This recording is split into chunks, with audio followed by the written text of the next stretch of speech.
আবু জেহেল বুদ্ধি করলো কত ছলনা করল। বিশ্ব নবীকে দেখে নিয়ে গেল। রাত্রি কালে আবু জেহেল তার খোদাকে বলল, খোদা রে, আজকে যা খাবি আমি তাই তোর দিয়ে দেবো, যা খাবি আমি তাই দেবো। আবু জেহেল খোদা তো খায় না, খালি জল করে দেহে। আমার খোদা কেমন? আমার আল্লাহ বলো এক, বলহু আল্লাহু আহাদ, আল্লাহ এক, আল্লাহু সামাদ। আল্লাহ কারো মুখাপেক্ষী না, আল্লাহ কারো মুখাপেক্ষী না। লাম ইয়ালিদ ওয়া লাম ইউলাদ। আল্লাহ কেহুকে জন্ম দেয় না, কারো পর জন্ম হয় না।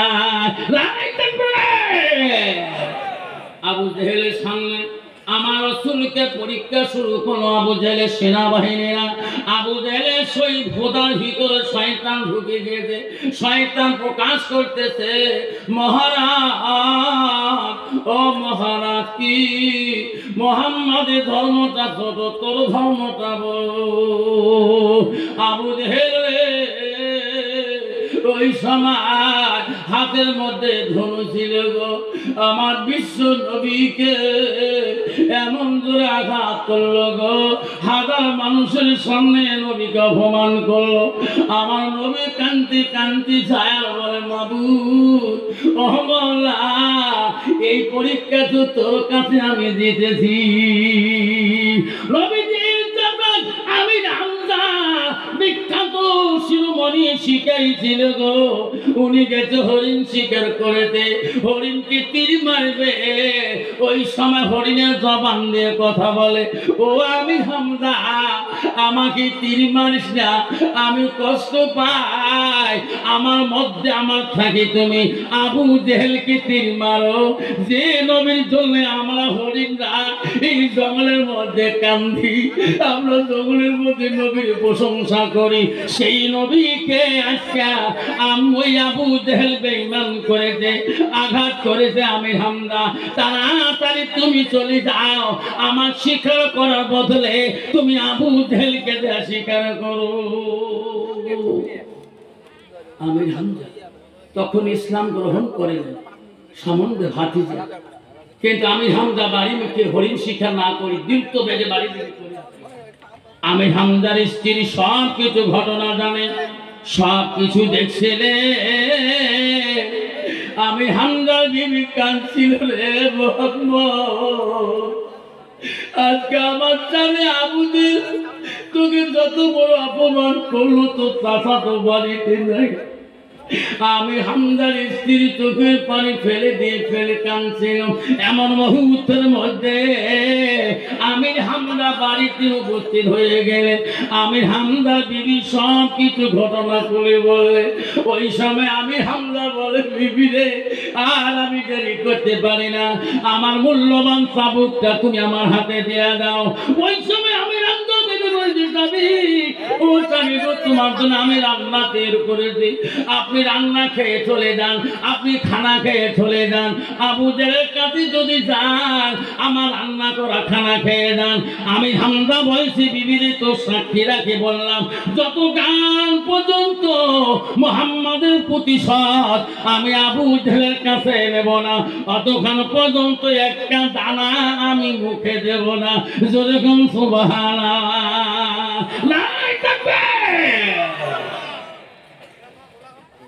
আমি হামজা চাবুক নিয়ে চলে গেল, আবু জেহেলের বাড়ির মুখে চলে গেলেন। আবু জেহেল নবীকে অপমান করে বড় খুশি হয়েছে, তাদের মজমার মধ্যে মহফিলে বড় হাসি হয়েছে। আমি হামজা আবু জেহেলের বাড়ির মুখে রওনা হয়ে যায়। আবু জেহেল মনে করছে রে, আমি হামজা তো মুহাম্মাদের কলেমা পড়ে নাই, কিন্তু আমার দলবধির মানুষ। আবু জেহেলের সামনে দেয়া বলল, আবু জেহেল, মুহাম্মদ কি তোকে জোর করি কোনো কথা বলছে? তোকে কি ইসলাম ধর্মের কথা জোর করি কি পড়াইতে চাইছে না? ও আবু জেহেল রে, মুহাম্মাদের কেউ নাই দেখি, মুহাম্মাদের আপনজন কেউ নাই দেখি, তোমার চাবুক দিয়ে ধনু দিয়ে কেন তুমি মুহাম্মদকে মারলি? এই কথা বলতে নাই বলতে তর্ক শুরু হয়ে গেল। কিন্তু ওই সময় আমি করিয়া আবু জেলের পিঠির মধ্যে এমন মার শুরু করে দিয়েছে, আবু জেলের সেনাবাহিনী পর্যন্ত তার কাছে চাইতে পারে না। কোথায় গেল বিশ্ব নবী মুহাম্মদ আমার ভাতিজা? নবীর বলো আমি রমজান করতে করতে চাই, আমি মুহাম্মদের সাথে দেখা না করা পর্যন্ত আমি একটা দানা পর্যন্ত পেটের মধ্যে আমি দেব না। খুঁজতে খুঁজতে আমি আমরা হয়ে গেল, যেতে যেতে দিয়া দেখে রে বিশ্ব নবী আমার রাসূল গাছের তলায় পড়ে সিজদার মধ্যে কাঁদতেছে। আমি হামজা যে পিছন থেকে ডাক মারে, ও মুহাম্মদ সিজদা থেকে তুমি মাথা তোলো, তুমি সিজদা থেকে মাথা তোলো, তোমার প্রতিশোধ আমি ওই আবু জেলের কাছে আমি নিয়েছি। নবী বলছে, কে গো? আমি তোমার চাচা, আমি হামজা। নবী বলছে, ও চাচা আমি তো তোমাকে বলি না আপনি আবু জেলের কাছে আপনি প্রতিশোধ নেন, আমি তো বিশ্বাস করিতে পারি না চাচা, আপনি তো কলেমা নিয়ে এখনো মুসলমান হন না। আমি কেমন করে বিশ্বাস করব? নবী বলছে, চাচা গো আপনি যে আবু জেলের কাছে প্রতিশোধ নিয়েছেন, কারণ আপনি তো কলেমা পড়ে মুসলমান হন নাই। ও চাচা আমি কেমন করি সিজদা থেকে মাথা তো? নবী বলছেন, চাচা আপনি যদি আমার কাছে কলেমা পড়ে মুসলমান হন তাহলে আমি বিশ্বাস করবো আপনি প্রতিশোধ নিয়েছেন। আমি হামজা বললো, বাবা মুহাম্মদ রে আমি কথা দিলাম এখনই তুমি আমাকে কলেমা পড়ে মুসলমান বানিয়ে দাও। সঙ্গে সঙ্গে আমি হামজাকে রাসূলুল্লাহ কলেমা পড়ে দিল, লা ইলাহা ইল্লাল্লাহ মুহাম্মাদুর রাসূলুল্লাহ। সবাই বলুন নারায়ে তাকবীর। আমার নবীর ভালোবাসা আজকে মুসলমানের ভিতরে থাকলে, আজকে মুসলমান কোনোদিনও মাদ্রাসার বিরোধে কোনোদিন গাইতো না, মাদ্রাসার বিপরীত চলতো না, মাদ্রাসার জীবন কোনোদিন অন্য কাছে চলতো না। যেরকম ঠিক না বেঠে আমার মা বোনের আম্মা, ও কাউরের মা বোনের আম্মা না, ওই মেয়েটা এলেন না থাকা তরুণের বাবা শোনা রে, আজকে ওই মেয়েটা ইসলাম থেকে বঞ্চিত হয়ে গেল কেন? আব্বা একটা মেয়েকে যদি বিবাহ করতে চান আল্লাহ রাসূল বলেন ওই মেয়েটার গুণ দেখে বিয়ে করতে হবে। এক নম্বর গুণ দেখতে হবে মেয়েটার ভিতরে এলেম আছে কি না। মো বাবা নবী বলল দুনিয়ার যত ডিগ্রি থাকুক না কেন, এক নম্বর নবী বলল গুণ দেখো ওই মেয়েটার ভিতরে এলেম কালাম আছে কি না।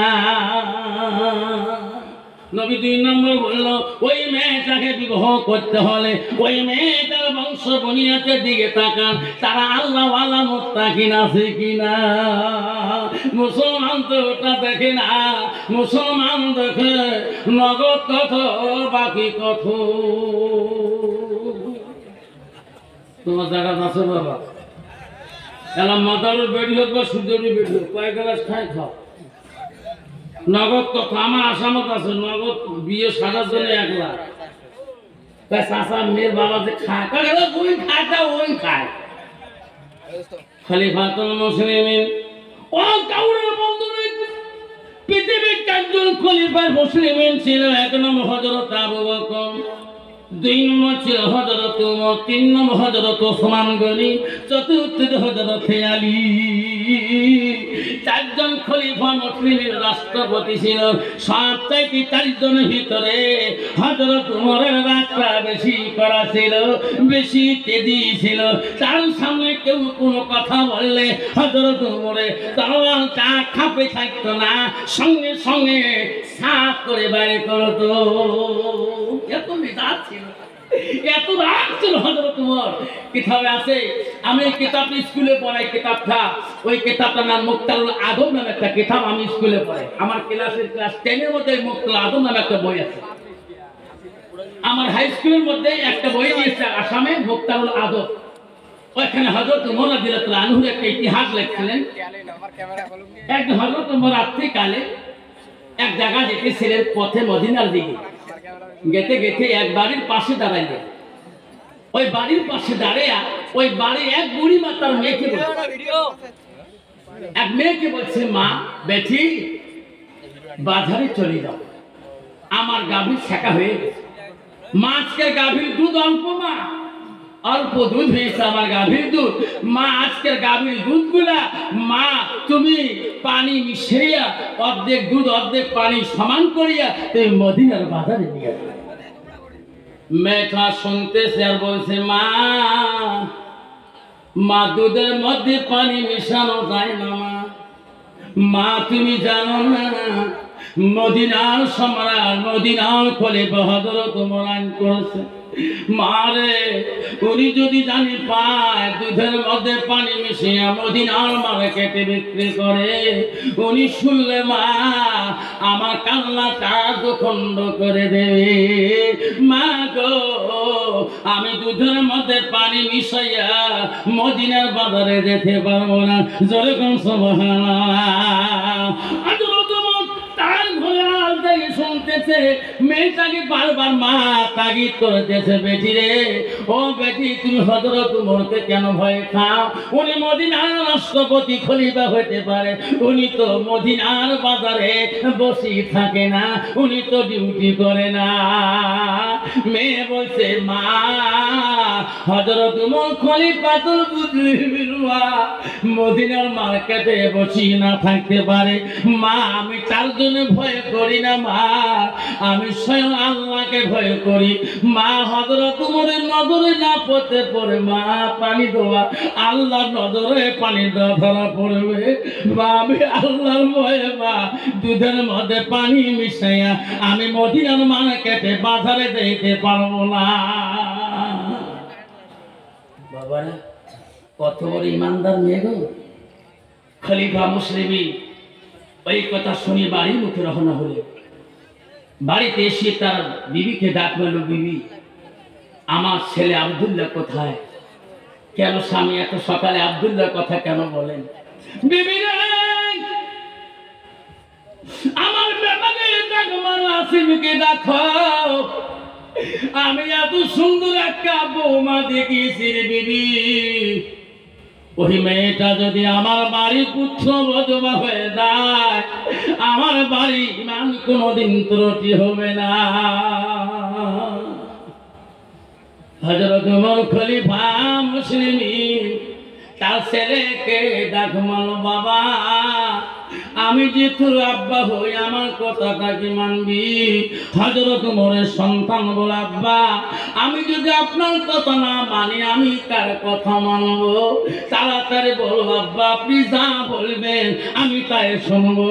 বাবারে তুমি বিয়ার পোশাক পরিয়া নাও, আমি সুন্দর একটা পুত্র বধূ, আমি সুন্দর একটা বৌমা দেখিয়াছি, আমি তার সাথে তোর বিবাহ দিতে চাই। ছেলে বলো, বাবা আপনি যদি পছন্দ করেছেন আমি তোমার সন্তান না কইতে পারি না। যদি কোন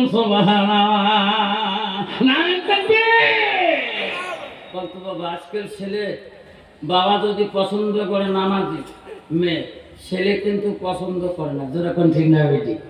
তো বাবা ওই বাড়িতে বিয়ে দিছিল, ওইলে সব বোকা বোনা মেয়ে, ঠিক না বেটি? হ্যাঁ বিয়ে শুনে আসছিল তো, হ্যাঁ পয়সার বাড়িতে আত্মীয় করা যাবে না। আল্লাহ আমি হচ্ছে 420, আমি দিনে 4 বেশ তুলের কাঠিন বানাই, তোমরা একবারে মুড়িয়ে গড়ি বেলায় যেতে যেতে বেলা বই পাওয়ার না আছে না। বাবারে ভালো ছেলে বাবা ভালো বংশের মেয়ে চায়, কারণ বাপ যদি ভালো হয় তাহলে ছেলে ভালো হবে, মা যদি ভালো হয় তাহলে মেয়ে ভালো হবে, মা যদি ভালো হয় মেয়ে ভালো হবে, মেয়ে যদি ভালো হয় মা ভালো হবে, মাস্টার যদি ভালো হয় ছাত্র ভালো হবে, ছাত্র যদি ভালো হয় রে মাস্টার ভালো হবে। এমন জাতের কচু আছে অল্প জালে সিদ্ধ হয়, এমন জাতের মেয়ে আছে অল্প কথায় বুঝিয়া পায়, এমন জাতের কচু আছে অল্প জালে সেজে না, এমন জাতের মেয়ে আছে অল্প কথায় বোঝে না। বাবারে সমাজে কয়েক শ্রেণী মেয়ে মানুষ বাস করে। আমি কয়েকদিন আগে ওয়াজ করি, বাড়ি গেছিলাম, বাড়িতে যে সালাম দিয়ে ঢুকে আমার আলেম মেয়েছে একটু বাড়িতে খাবো বা না খাবো আসসালামু আলাইকুম, বাড়ি আলি সালাম দিয়ে আনসারির আব্বা এখন না চা বানিয়ে দেবো না দুধ চা বানিয়ে দেবো। আমি কই আনসারি আব্বা কষ্ট করে হুজুর গোবর বসে স্কুল গেলে লোক সবাই হুজুর পায়। আমার স্কুলে 50% সব হিন্দু মেয়ে ছেলে, আমার স্কুলে বেশিরভাগ হিন্দু ছেলে মেয়ে। মই আরবিক না ভাই সংস্কৃত হিন্দি না টকাই মুখ হুজুর পায়, হুজুর ছাত্রগুলো হুজুর পায়, মই হেডমাস্টার হুজুর পায়, সব মাত্র হুজুর। তুই হুজুর গোবর পাস নিয়ে তা ওয়াজ করি মাথা খারাপ হয় না বাবা। সব জায়গা হুজুর হওয়া যায়, সব জায়গা পিসে হওয়া যায়, সব জায়গা আমিষে হওয়া যায়, সব জায়গায় মোল্লা সাহেব হওয়া যায়, সব জায়গায় মুক্তিতে হওয়া যায়, সব জায়গায় নেতা সাহেব হওয়া যায়, পঞ্চায়েতে হওয়া যায়, প্রধান সাহেব হওয়া যায়, মাস্টার সাহেব হওয়া যায়, ইঞ্জিনিয়ার সাহেব হওয়া যায়, প্রেসিডেন্ট সাহেব হওয়া যায়, সব কিছু হওয়া যায়। বিবির কাছে হওয়া বড় কঠিন। তুমি কেমন হুজুর, কেমন মাস্টার, কেমন ইঞ্জিনিয়ার, কেমন প্রফেসর, কেমন প্রধান, তুই কেমন পিসাব, গ্রামের মানুষ না জানলো তোর বিবি ভালো করে জানে। জানে না গো? তাহলে আমার হুজুর কোন তরিকের হুজুর বাড়ি আলি ভাব করে জানে। বাবারা আমার শোনা, আমার বড় মুজাহাবের বড় খলিফাতুল মুসলিমিন ছিলেন হযরত ওমর। কথা মতে সন্তান সাজি বাড়ি নিলেন, সাথে সঙ্গে গেলেন হযরত ওমরের সন্তানের সাথে ওই দুদুয়ালি বুড়িমার মেয়ের সাথে বিয়ে হবে। এত সুন্দর করে সাথে বাড়ি নিয়ে যায়। হায় রে গ্রামের মানুষ ভাবে রে আজকে মদিনার খলিফার কোন দিকে যায়, ওই দুদুয়ালির বুড়ি গোয়ালানির বাড়ি থেকে যায়। গোয়ালানি বলে রে আমি এত গাবি পালি, আজকে মদিনার সম্রাট কেন আমার বাড়ির মুখে আছে, গরিবের বাড়ি কেন আছে গো? ওই দুদুয়ালি গোয়ালানি বাড়ি দরজায় দাঁড়িয়ে বললো, ও মদিনার খলিফা আজকে কেন গো গরিবের বাড়িতে আসবেন? আমি তো জানি না আজকে আপনি আমার বাড়িতে আগমন, গরিবের বাড়িতে কেমন করে আপনি আসতেছেন? আমি তো গরিব, আমার বসা দেওয়ার মতো আমার বাড়িতে বাসন নাই। আমি তোর বাড়িতে বসতে আসি নাই, আমি তোর বাড়ি তোর দেখে আত্মীয় করতে আসি নাই। ওই বুড়ি তোর যে একটা মেয়ে বাড়িতে আছে, ওই মেয়েটার সাথে আমার সন্তানের আজ বিয়ের আয়োজন করেছি। আমি তোর মেয়েকে আমার সন্তানের সাথে বিবাহ করে যাবে। যেরকম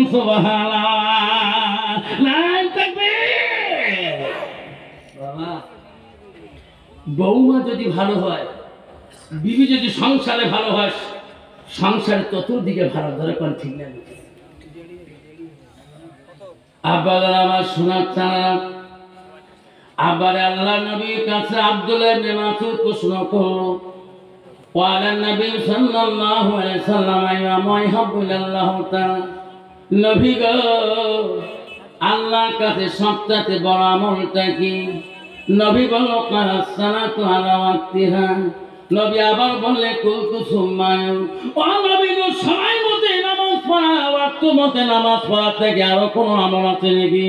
নবী বলল কুলতু সুম্মায়, আরো আমল আছে। কি? বিদ্যু বলে দেয় না, মা বাবার সাথে সৎ ব্যবহার করাটা আল্লাহর কাছে সবচেয়ে বড় আমল। যদি কোন সুবহানাল্লাহ। আব্বা ও সোনারা, আব্বারা নিরাশ হবেন না, কষ্ট পাবেন না। আব্বা তোরা কষ্ট পাইছেন নাকি? কষ্ট পান নাই? কে পানে হাতটা তুলে দেখায়। আব্বারে শোনা চানা, ওই বাচ্চাটার ভিতরে যদি এলেন থাকে গো, ওই মেয়েটার ভিতরে যদি এলেন থাকে, ওই মেয়েটাকে ওই ছেলেটাকে শয়তান কোনোদিনও ধোকায় ফেলাতে পারবে না। যুবক মাদ্রাসার দিকে চলে যায়, এত সুন্দর রূপবতী ছেলে, এত সুন্দর ছেলে গো। আমার মাদ্রাসা একটা ঘটনা হয়েছে গো, 7-9 বছর আগে আমার মাদ্রাসার একটা ঘটনা হয়েছে। এই ঘটনার বিচার করছে কে? মুফতি সাইদুল ইসলাম গাদম সিং এর মাদ্রাসা। আমার মাদ্রাসায় একটা জিন পড়াশোনা করেছিল, বকুড়ালের হাফেজ হয়েছিল 27 পারা, কিন্তু রান্ধনি চিনতে পারে নাই উনি যে একটা জিন। আমার হাফিজি মাদ্রাসায় হাফেজ হতেছে, কিন্তু টিফিন হয় যখন নামাজের আগে টিফিন দিয়ে দেয়, ছেলেরা খানা পিনা করে, আবার হেফসে ক্লাসের মধ্যে যায়।